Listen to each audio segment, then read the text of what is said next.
Aleluia, aleluia e aleluia. Queridos irmãos, graça e paz a todos vocês que nos acompanham aqui no estudo vivo do livro de Êxodo. Vivo porque nós tomamos a letra e apontamos para Cristo, aquele que vive eternamente. Lemos o velho, que é a palavra de Deus, sempre observando os princípios e aplicações da nova aliança. Se você tem sido abençoado com esses estudos, comente alguma coisa. Isso me incentiva a progredir e a continuar produzindo esse conteúdo para você. É uma leitura devocional com revelação da palavra de Deus. Capítulo hoje de número 30 e o versículo é de número 17 até o 21. Vamos falar de um móvel muito interessante hoje, que é a bacia de bronze. Disse mais o Senhor a Moisés: farás também uma bacia de bronze com o seu suporte de bronze para lavar. Pô-las-á entre a tenda da congregação e o altar. Então, portão, chamado caminho, entre a tenda da congregação e o altar do holocausto, a bacia de lavar, ou também chamada bacia de bronze.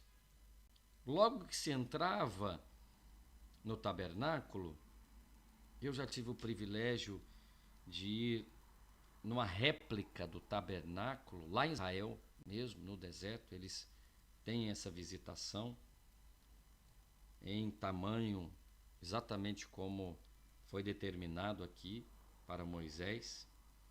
E esse móvel é um móvel que fala muito conosco, a bacia de bronze.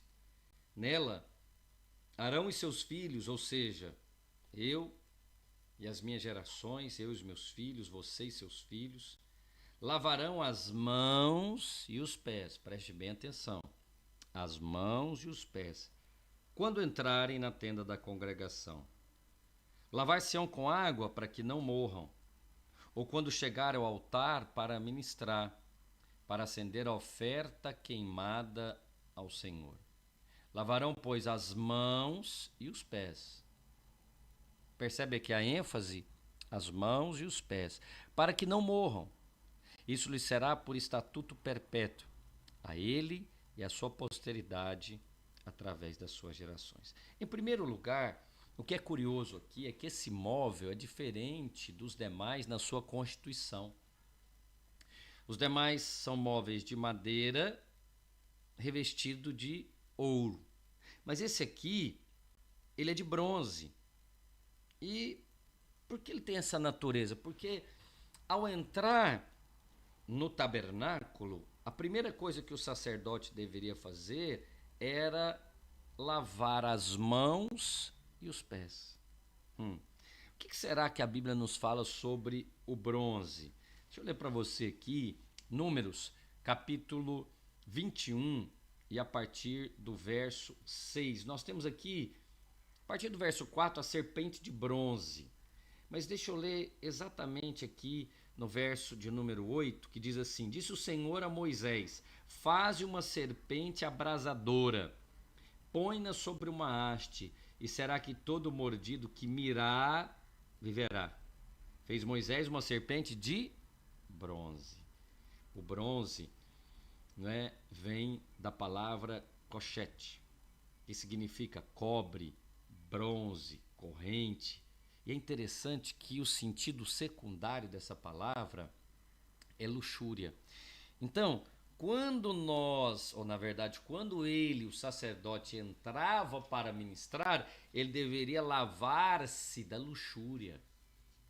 Ele deveria lavar-se as mãos do pecado, de tocar coisa suja, imunda, impura.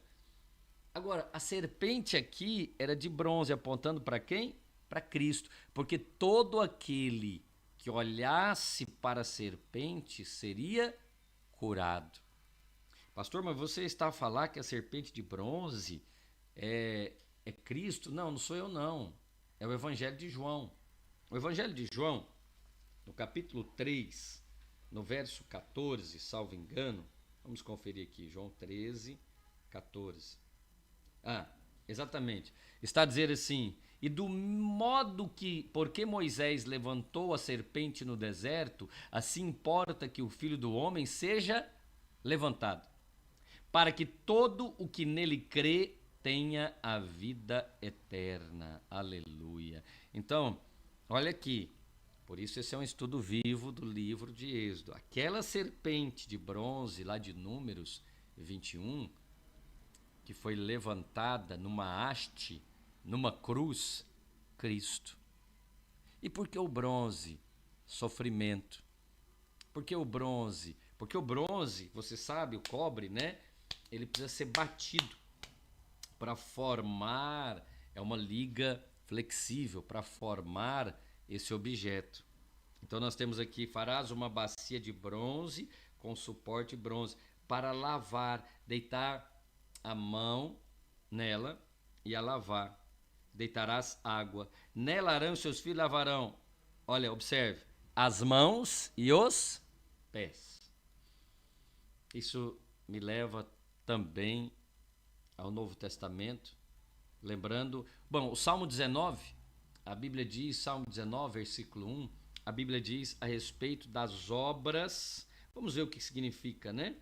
É sempre bom você, se tiver ocasião, ter uma Bíblia consigo, né? O Salmo 19, versículo 1, diz assim: os céus proclamam a glória de Deus e o firmamento anuncia as obras das suas mãos. Você sabe, as obras das nossas mãos, né, não são tão limpas quanto imaginamos. Eu e você, infelizmente, né, pecamos. E ao pecar, essas coisas falam dos nossos afazeres, daquilo que praticamos, das obras no trabalho, das obras aqui, das obras ali. Então precisamos nos lavar. Precisamos nos lavar. Mas sabe qual é a boa notícia? Lavar as mãos e os pés. O que os pés falam? Os pés falam do caminhar. Você se lembra? Quão formosos são os pés dos que anunciam as boas novas. Romanos capítulo 10, não é? Quão formosos são os pés dos que anunciam. Os pés falam do nosso caminhar. As mãos falam das nossas obras. Portanto, a nossa vida, o nosso caminhar e as obras das nossas mãos precisam ser lavadas. Como, pastor? Como que hoje somos lavados? Porque, você sabe, hoje não tem mais essa bacia de bronze, nem necessidade de tê-la. Mas nós somos lavados, olha só, quando entrarem na tenda da congregação, não entramos mais, né? Porque, na verdade, Cristo já habita em nós. Nós somos a tenda da congregação. Fazemos parte, na verdade, da congregação como membros do corpo de Cristo. Eu sozinho não sou igreja. Você sozinho não é congregação. Você é parte da congregação. Você é membro do corpo. Mas aqui, no verso 20, diz: quando entrar na tenda da congregação, lavar-se-ão com água, para que não morram. Lavar-se-ão as mãos e os pés, para que não morram, e será por estatuto perpétuo. Bem, aí eu me lembro de João capítulo 13, não é verdade? João capítulo 13, nós lemos que o Senhor Jesus disse isso aqui, olha. Ora, capítulo 13 de João e o verso de número 1. Vamos ler aqui, João capítulo 13. Podemos ler um pouco mais, verso de número 1. Ora, antes da festa da Páscoa, sabendo Jesus que era chegada a sua hora de passar deste mundo para o Pai, tendo amado os seus que estavam no mundo, amou até o fim.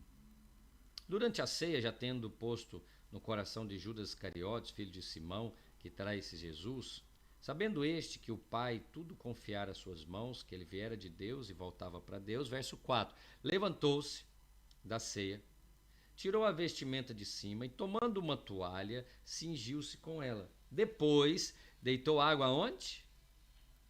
Deitou água onde? Na bacia. Na bacia. Essa bacia aqui do Novo Testamento não é a mesma bacia do Velho. A bacia do velho é quior. Panela, bacia, pia. A bacia que está aqui no Novo Testamento é nípter, recipiente para lavar as mãos e os pés. Uma bacia do velho e uma bacia do novo. Você só pode pesquisar isso depois. Se aprofunda aí na palavra. Verso 5. Depois deitou água na bacia e passou a lavar os pés dos discípulos, e enxugar com a toalha com que estava cingido. Aproximou, pois, Simão Pedro, aqui que eu quero ficar consigo. E esse disse: Senhor, tu me lavas os pés? Lava o quê? Os pés. Aqui em Êxodo é para lavar o quê? As mãos e os pés. Pedro disse, versículo 6, aproximou Pedro e disse: Senhor, tu me lavas os pés a mim? Respondeu Jesus: o que faço não sabes agora, compreendê-lo-ás depois. Pedro disse, verso 8, nunca me lavarás os pés. Respondeu-lhe Jesus: se eu não te lavar, não tens parte comigo. Então Pedro lhe pediu: Senhor, não somente os pés, mas também, olha aqui, as mãos. E Pedro até acrescentou a cabeça. No Velho Testamento era só a mão e o pé, mas aqui Pedro diz: tem que lavar a cabeça também, todo o corpo. Declarou Jesus: quem já se banhou não necessita de lavar senão os pés, o quanto estais limpo. Como é que somos limpos? Pela palavra. Ora, todos estáis limpos, mas não todos. Vós estáis limpos pela palavra de Deus. Limpos pela palavra de Deus. Como assim, pastor? Vamos para João, capítulo 15, e o verso de número 3. Vós já estáis limpos, pela palavra que vos tenho falado. Conseguiu aí unir os pontos? Então, somos limpos pela palavra. Lavamos, segundo Jesus, os pés para o caminhar, as mãos por causa das nossas obras. A bacia de bronze aponta para a serpente de bronze, Cristo, que foi colocado. Todo aquele que nele crê será salvo. Maravilhoso, não é a palavra de Deus? Vamos orar para que você tenha revelação. E se você recebeu a Cristo como Senhor e Salvador, já foi limpo pela palavra. Mas pastor, se eu já fui limpo, preciso ser limpo novamente? Bem, a não ser que você não tenha nenhuma obra sendo realizada e você não caminhe mais, mas se você está vendo esse vídeo, você caminha, vive. E ao viver, sujamos os pés com a poeira desse mundo. Por isso precisamos de momentos assim, de lavar, sermos lavados pela palavra, lavar daqueles pensamentos malignos, lavar de ataques de condenação, lavar de pensamentos suicidas, depressivos, lavar a mente. Com o quê? Com a condenação, com a lei? Não, com a palavra de Deus, com as lentes da nova aliança, com a graça de Cristo, olhando para Ele, o autor e consumador da nossa fé. Amém? Vamos orar? Para que eu e você sejamos lavados nessa gloriosa bacia da palavra de Deus. Cada livro derramado é um pouco de água nessa bacia. 66 livros. E aqui nós estamos caminhando, pouco, padoco,